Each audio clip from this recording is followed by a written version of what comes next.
Welcome back to Grow Your Impact, Income, and Influence from the Stage, the number one show helping you reach your goals. So, if you are somebody who got inspired to start a business, and let's be real, that's where we all got started, right? We had a passion, we had a purpose, we had something that we wanted to do. And then along the way, we tend to get sidetracked. We tend to get things added to our plate. We find ourselves doing a lot of things that we don't want to do. I know I've definitely had some of those come to Jesus moments. If that sounds like something you would like help with, and you would like a way to build a business in a way that actually feels great to you, today's show is for you. My guest today has two events that we're going to talk about. Plus, we're going to talk about how you just connect to what you really want in a business and build your business around that. Alexander Ford, how are you doing today? Hey, buddy. Good to see you. Thank you for having me. It is my pleasure. So, first off, give us the brief summary. How did you get here? I know you've been in business for a long time. I know you've been helping people. You're also one of the smartest facilitators I've ever seen in asking questions. How did you get here? I screwed up my life a whole bunch, is how I got here. For a smart guy, I feel pretty stupid most of the time. And the truth is, I have imploded a significant business now twice. I'm 37 years old. I feel like I'm trying to check the boxes on how many bankruptcies you need to go through before you achieve success, like that stat out there that says every successful person has had something like 2.7 bankruptcies. Um, I'm across halfway on that, somewhere somewhere between 1.5 and 2.7. Figuratively, not technically. The first business I ever built, I did bankrupt. I remember this moment. I was standing with my mom in an office space I could not afford, having accumulated overheads and liabilities because I thought becoming an entrepreneur meant buying a photocopier. And I thought it meant moving out of my basement because my business coach at the time said that I should. I had hired a coach, and we had this meeting in my basement at a folding table where he recommended to me that I move into another one of his clients' spaces. And I was like, well, I want to be a good business owner. Like the secret said, believe it before you see it. So if I go take on overheads I can't afford on paper, maybe that's the key to manifesting my dream life. Maybe if I get that office space and I look more professional and I move out into the world to the second floor of a funeral parlor, uh, that means I will be doing what's right in the eyes of business God, and I'll be rewarded with fruits of that labor with, success and profits and fame and fortune and all that. And the reality is, that began a downward spiral for me I never recovered from. I was behind the ball from that moment forward. And over the course of the next, I don't know, 2 years, I basically accumulated more and more debt. And I never once figured out how to get my revenue to exceed my expenses. And there was a moment where I was standing next to my mother, who was doing my bookkeeping, begrudgingly at the time, with tears in my eyes because it was over and I had to lay off 6 people at midnight, move out of that office and move back into my house and start again. And that was December 6th of 2013. Uh, 7 days later, I birthed my next business. 80% of my clients, made the leap over to my new entity. So I had cash out of the starting gate. I had some recurring revenue and I started again. So it wasn't a bankruptcy per se, but like more It's or less it was. And I started again. And so over the next, let's say 7 years, I pivoted away from running an IT business, which is what I was doing at the time, into running a full service marketing agency for coaches and entrepreneurs. And by 2021, I had figured out how to produce a profit. I again had a small team. I was again in office space, but this time on a more reasonable foundation. And I had grown. And I took home, I think, $120,000 of net profit. And I was like, okay, I've got this figured out. Like, I'm going to be able to build a business. I have a sense of what's sustainable. I have a sense of how to make money. And then I got distracted again and I looked outwards and I found this shiny object of an answer. And I partnered into a TV conglomerate. And for a year and a half, like the line was straight up and to the right. In my biggest year in that participation, I made $5 million. I retained $1 million of earnings. I took home 400 grand and left 600 in the business. And the next year, that business hit a brick wall and imploded. And again, I went from 30 employees to effectively tears standing next to my mother, this time metaphorically, not literally. And I then had to pivot hard. And, transparently, it took me 18 months, 2 years to pull that dive. Like the imagination I have is like in GoldenEye, the plane goes off the edge of the cliff and Pierce Brosnan leaps off and somehow gets into that plane and pulls it out of the dive before it hits the bottom and he escapes from the refinery that he was blowing up. That's how it honestly it felt. Um, and I just like barely mitigated bankruptcy. It might as well have been. And in so both of those cases, I outsourced my authority to an answer given to me by someone else. I, in the first case, did what I was told by a business coach against my own intuition and against my own truth. And in the second, I followed a shiny object into the story called money, into a business I didn't really care about and I didn't really believe in, with a business partner in that business, not the partner I partnered with, but another business partner that I knew was a problem. And I went along with it anyways. And there was these moments where I knew it was screwed up and I knew it wasn't going to work, but hey, money. Um, and that blew up in my face. So two big times in my life where I've failed to or chosen not to listen to my own truth and build a business around the authority of other people, because I didn't have the courage to build a business around my truth and my authority. And so now I'm making it my mission to help as many entrepreneurs as possible not do that in a way. Well, that is a big goal. So let's unpack this a little bit because there's a lot in that story, right? And I think the reason that you hear the story of like 2.7 bankruptcies or people need to quote cycle, it's because you learn so much the first time you go through something like that. So let's step back to Alex 15 years ago. You're starting your business, you're in your basement, you hire a business coach, which I think is a good move. Would you agree that most people probably need somebody to help them? I agree. And in fact, more than agree, I emphatically believe that for me, at the very least, to perform at the level that I want to perform, that I want a coach. Um, I think that comes with a big asterisk, though, which is that there are very few qualified coaches who can really play the role of a pure coach. I think coaching as a word has become, um, what's the word? Like screwed up. Like the definition of what a coach is not really clear. It doesn't mean selling me an info product. It doesn't mean selling me a model for how to do my webinars. It doesn't mean having answers for me. I think true coaching means push me past my limits and help me find my truth by helping me discover my answers and then encourage me into what is best for me, which I think most coaches don't have calibration for. They really want to make it all about them. Well, So, that's the key right there, right? Like if your coach, this is something I've spent a lot of time on, and I think we'll have a good discussion around it. And it's going to lead to your events. A good coach, to your point, should be more interested in your success than it's about me, it's about me, it's about me, it's about what I say. Look at me, I'm on this mountain.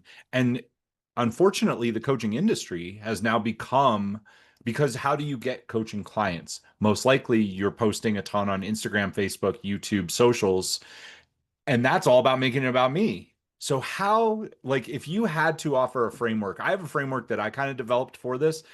I would like to hear your thoughts though. How do you pick a good coach? What are some either red flags or green flags that we can look for? If you had to go back to Alex oh, 12 years ago and say, hey, yeah. Alex, look at this, not this. Yeah. So I think, first of all, coaching is inherently behavioral. So, A coach is not going to be like attempting to necessarily teach you things, although that can be a useful component of a coaching relationship. But it's a secondary support mechanism.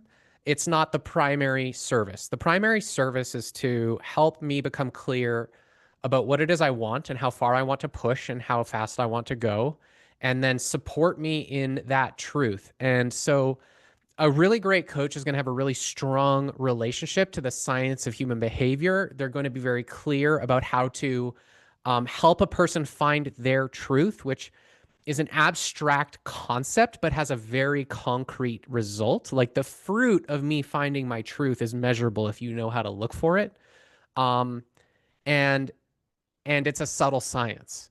So I would say number one, behavioral science grounding, because a good coach is maximizing the expression of my behavior towards what it is that I truly want. Um, the second is that they're going to be um, curious about my desire as opposed to wanting to inform my desire or tell me what I should be doing. So they're going to reveal more of what I want. They're not going to impose what they think I should want, what they want for me, or what they think is quote right. That is by definition the imposition of an outside voice. They're going to want to nurture my inside voice. They're not going to try to have their voice on the outside be louder than mine.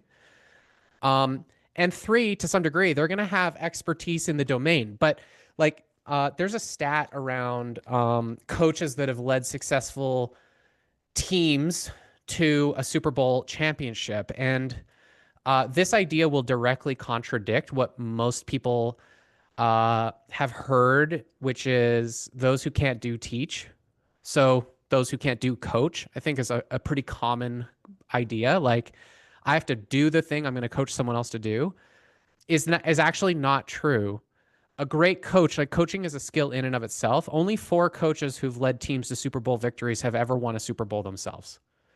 So they're going to have really great domain expertise in that they know how to win a Super Bowl by leading and coaching a team, but that doesn't mean they're great football players. And so I think it's important to recognize like a great coach will know how business works. I know how to run a sales pipeline.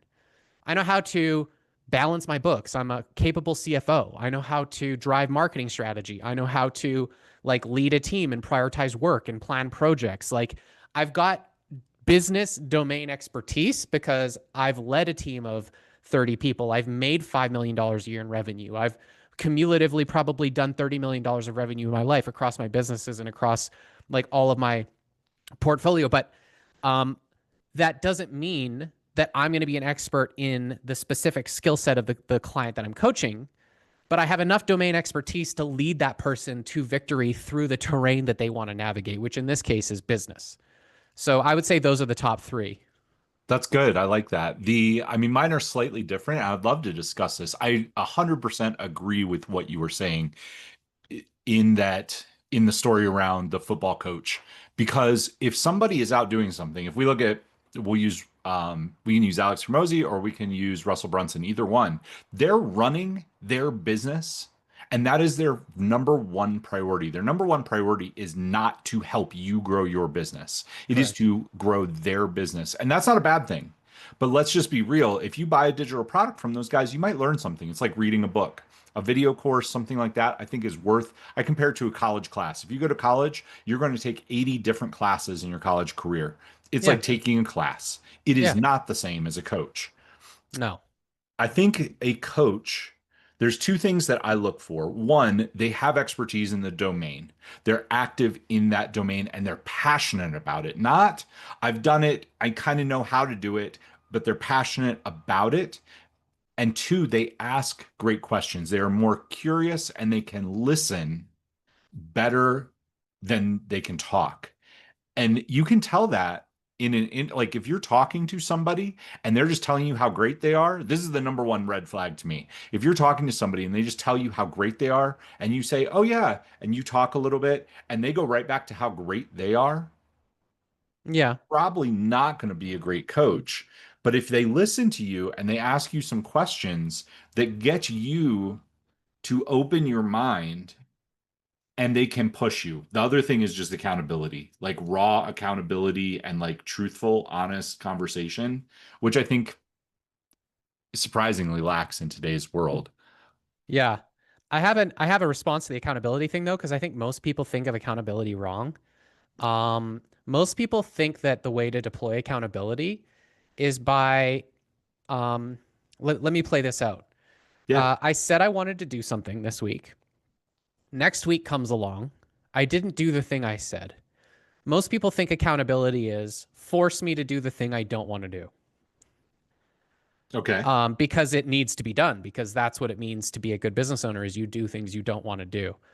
And that is like one of the underlying threads that I'm going to completely dismantle at both my presentation, The Moment, and at my 3-day event, The Choice, which is that doing what you intrinsically do not want to do, as demonstrated by your behavior, is not only um, like passively not good, it's actively damaging. And the narrative that the way to win is by doing what you don't want to do so that you can ultimately get what you think you want is one of, if not the most damaging ideas that exists in modern entrepreneurial society. I So, love this. yeah, so accountability for me means you said you wanted to do what you thought was important last week. We've discovered this week it's not as important to you as you thought. What can we learn about why you thought it was important? And how can we now look for what's actually important to you because you demonstrated with your behavior that you didn't want to do it? And so I am one of the only coaches I think you'll meet who responds with, let's do what you want, as opposed to try to enforce the idea that you should be doing things you don't want. Okay, so we are going to dissect this. If you're listening to this and you're like, that sounds really crazy, but I like it. We are listing two events that Alexander has. One is called The Moment, which is a webinar where he's going to take you through this in depth. And the second one is a 3-day event. Both of them will be listed down below. I can promise you, Alex is a good friend. He also has asked me really great questions, which is one of the reasons that I'm here supporting him with this podcast. If any of this sparks your interest, you should click on one of those links. Now I want to jump in and I want to kind of dissect this a little bit because you're one of the sayings that you had. We were at an event a couple months ago, and you were like, instead of saying what I want is on the other side of what I don't want, I want to change that to what I want is on the other side of what I want. And the example that I saw you live out was you've lost 30 pounds in the last 3 months. And you've done that by instead of I hate exercise, I'm going to go to the gym anyway, I'm going to drink a protein shake, I'm going to eat food I don't like. You change that. Just walk us through. I think that's a really good concrete example, and then we can talk about this in a little bit more depth. Yeah. So, and to be clear, I've liked exercise. I've wanted to exercise for 10 years. I've exercised religiously for 10 years. What I didn't want to do was not eat the food that I wanted to eat. Um, so the transformation that has occurred for me has been that my genuine desire for the food that I want to eat has changed. And that's what we're all looking for.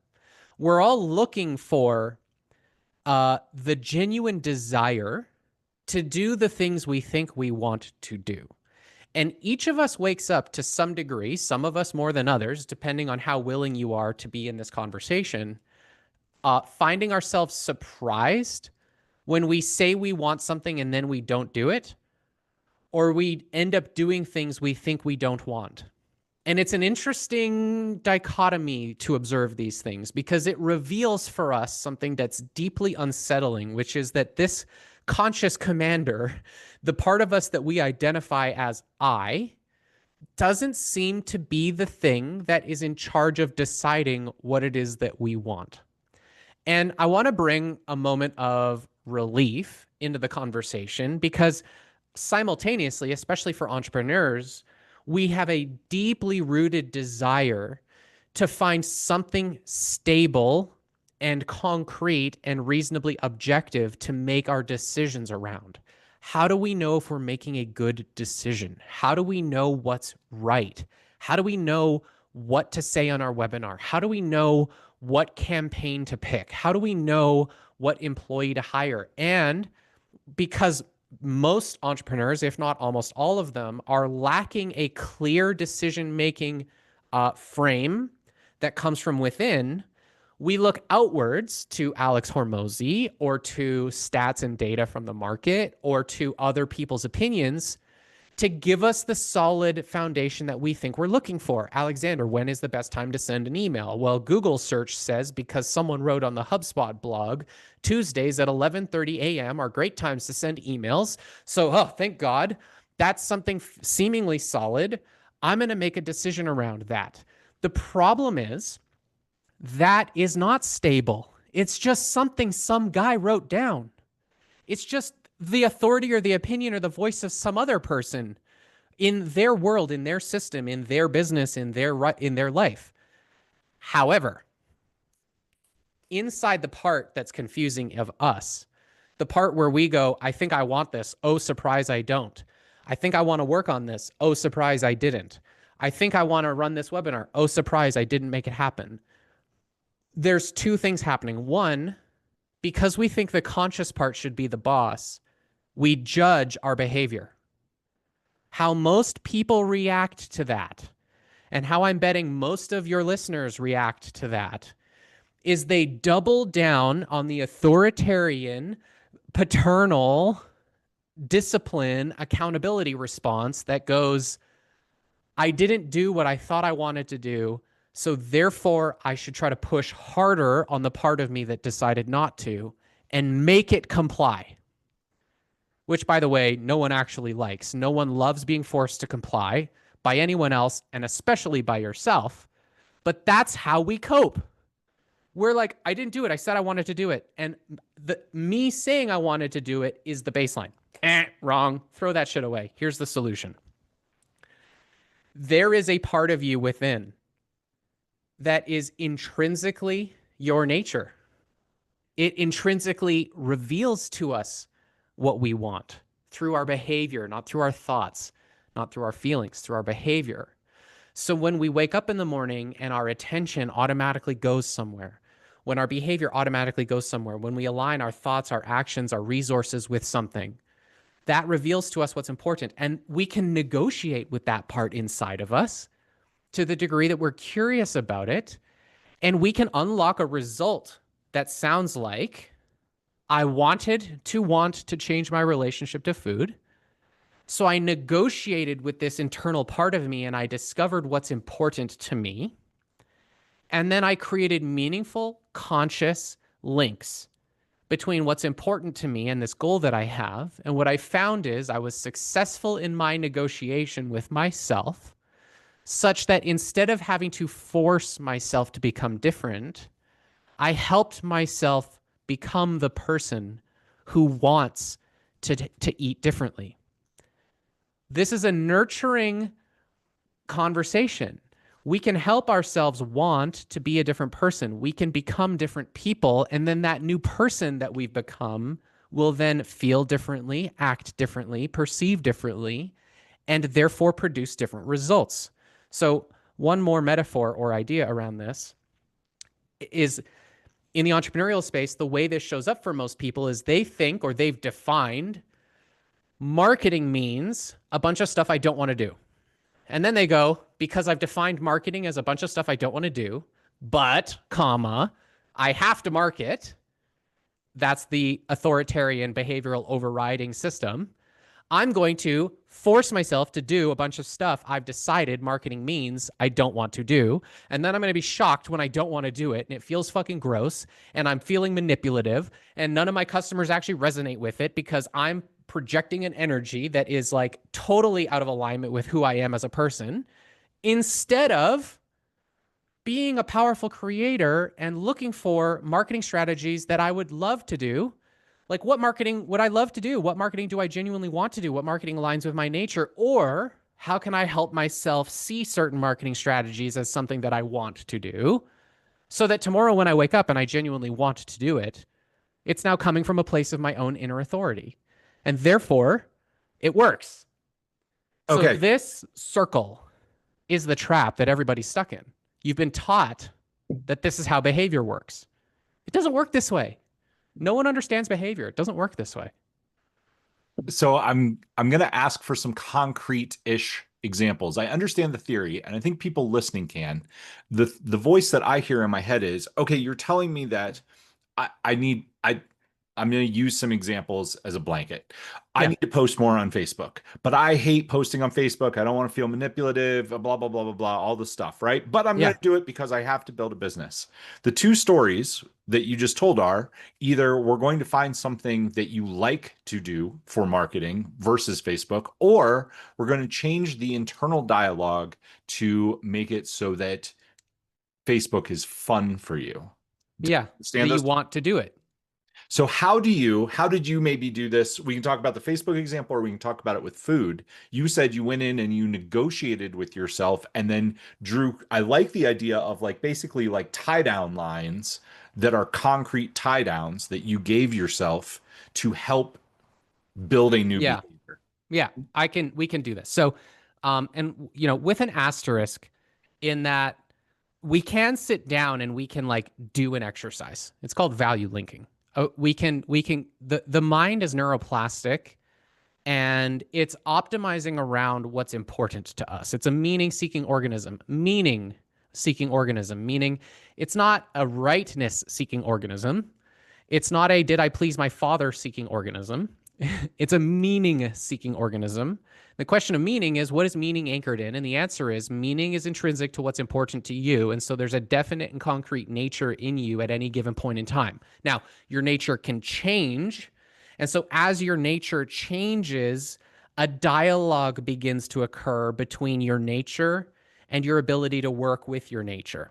Okay. So what I mean by that is this negotiation can and does occur over time because I could, for example, identify what's important to me today at a particular level of clarity and resolution because we can get better at the skill of being honest about what's important to us, right? Some of us are going to have payoffs and protections related to not admitting what's important to us.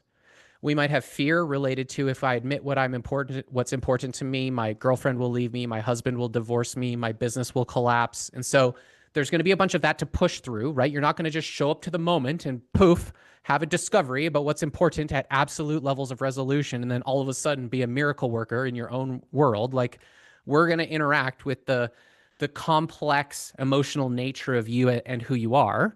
So therefore, this answer is happening in a very clear way, but your experience of it will not be clear until we begin to develop this new skill or capability, which is why people should come to my event and then ultimately hire them as their coach because they've heard this from no one else. Okay, with that in mind, number one, we acknowledge that the part of us that's in charge is not the conscious mind, it's effectively the behavioral mind. Okay, meaning I demonstrate what is important to me over and through time based on how I behave, based on how I invest my resources, based on what comes out of me intrinsically. Okay? Intrinsic means from within. Motivation means from without. You need motivation when you're trying to do what's unimportant to you. What is important to you is intrinsically expressed. Okay? So we can, if we want to try to please an authority or try to be someone who we are not, we can temporarily override our nature. And so it's important that we measure this over time. You can't permanently override your nature. Your nature will take back over. So you can't just look at yourself for a day and answer the question. We need to look over the last 3 months, where have I most reliably spent my money? Where has my attention gone the most quantitatively? Where does my attention go intrinsically versus when I'm trying to be motivated or do shit that I don't care about? Where do I, how do I fill my space? What do I literally fill my space with? Exercise equipment, family, employees, technology, movies. What do I fill my space? Golf clubs, skis, sports equipment, whatever. These are signals. Where am I automatically ordered and organized? Where am I automatically disciplined and reliable? What do I read and learn about most that shows signs of coming true in my life? These are called determinants. And to the degree we answer them clearly, we can end up with a list of content. And so what we'll find is that if we were to answer a bunch of these questions, which we'll do in my event and in the pre-work, we will find that there are 3 or 4 things that are truly important to us and nothing else is. It rounds to 0 how much anything but those things is important to us. And for many entrepreneurs, marketing is not on the list of values. Sales is not on their list of values. Running a team is not on their list of values. For most entrepreneurs, they're trying to make parts of their business important to them, but they're not truly important. Managing cash flow and balancing their books and doing their bookkeeping is not intrinsically important to them. Sure, they're all have-tos on the checklist of stuff necessary to have a good business, but they're not important. And what's important is to understand that, first of all, that's okay. It's okay that they're not important. Might not be okay if you're in a hurry and you don't have employees and you're behind on your taxes and you feel under threat. And so now you're going to try to do your bookkeeping even though you hate it. But like in the ideal, it's okay that it's not on your values. Okay, so we've established a baseline. Each of us has this intrinsic hierarchy of what is important to them. And it expresses automatically and it comes out of their nature. I'm just gonna, I love where we're going and I want to keep going. Tie this to how you use this in your fitness so that people can see it. Right. I had to lay the foundation. Okay. Alexander values leading a team. Alexander values coaching people. Like you don't have to remind me to coach people. It just comes out of me. Okay? I give masterminds away for free to my friends because I want to spend 3 days in Airbnb coaching and being coached. Okay? If you were to observe me, you would see intrinsically that that's important to me, right? Do you disagree? You're not going to wrestle No, me I about agree. it. Okay. I 100% agree. Okay, and when you do your values right, your friends and family will agree with you. Okay, great. Alexander, how is redeveloping your relationship with food and showing up in a performant, attractive, powerful body going to help you fulfill your value on being a world-class coach and having the opportunity to coach? Is the question. So you took, to just break this down, I like it. You took what your natural intrinsic internal value is to coach people, and then you said, how can I tie being in better health, better fitness directly to that? Correct. And then the answers that came out of it were eat better food. Correct. Correct. And then therefore, how is eating better food going to help me fulfill my value on coaching and being coached and being a world-class coach? And then we could go further. Alexander also values like leading a team. Alexander, how is my team more or less likely to respect me when I take care of my body?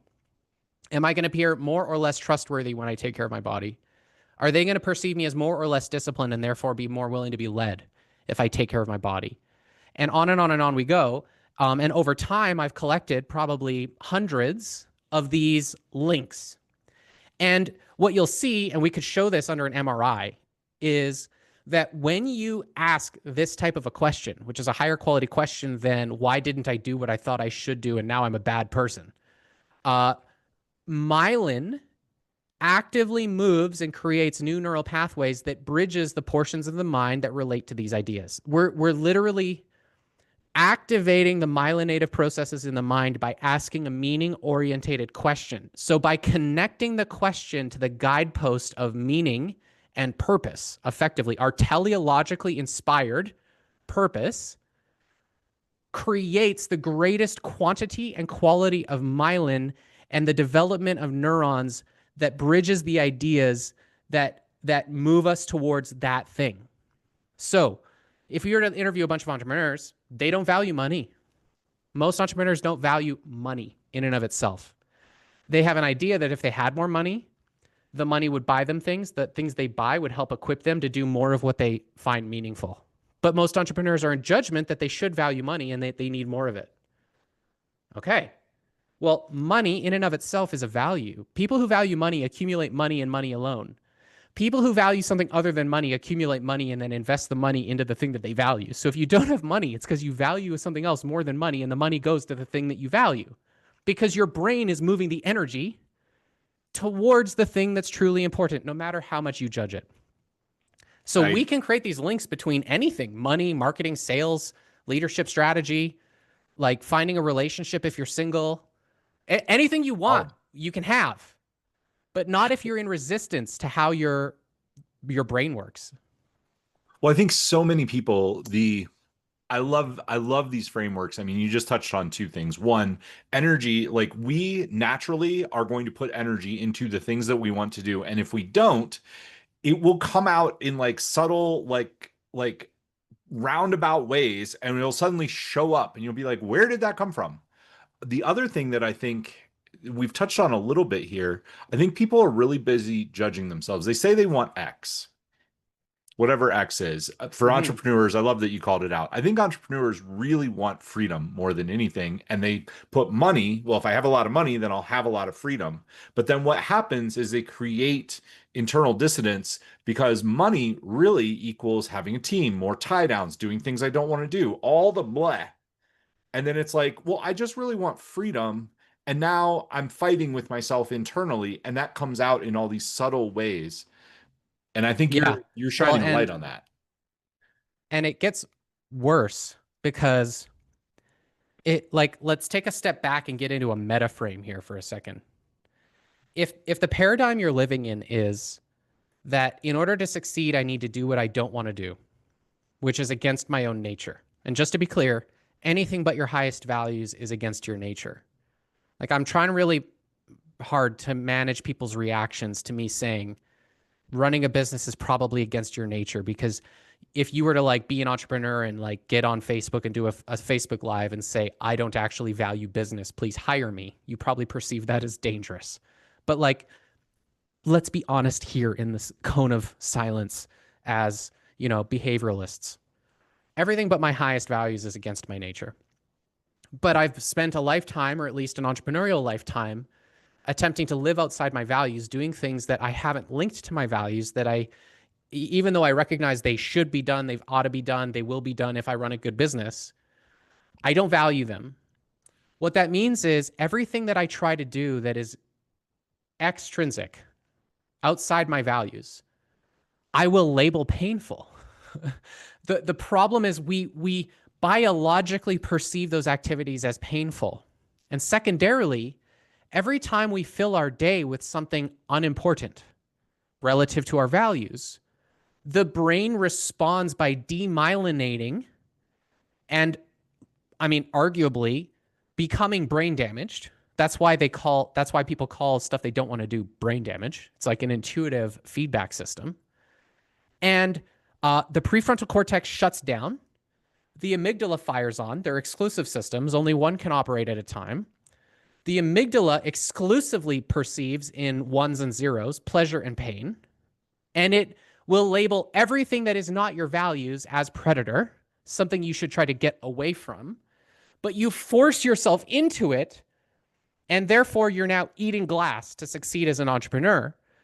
But the affirmation you're effectively creating and the evidence that you're collecting is the only thing you can trust yourself to do is do what you don't want, which is negative for you. And then you say, but I'd like a bigger business with more money and more responsibilities and effectively more of what I don't want, which is what I can exclusively trust myself to do.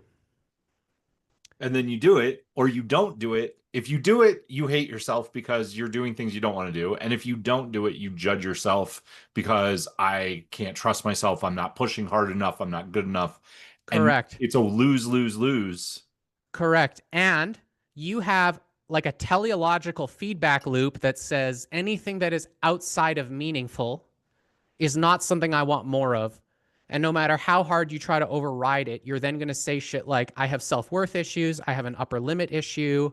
I've got blockages I can't seem to break through. And you'll have stories that sound like, if only I had more money, if only I found that one funnel, if only I found the right team member, which you don't like managing and you don't want to manage, and you've had pain managing in the past.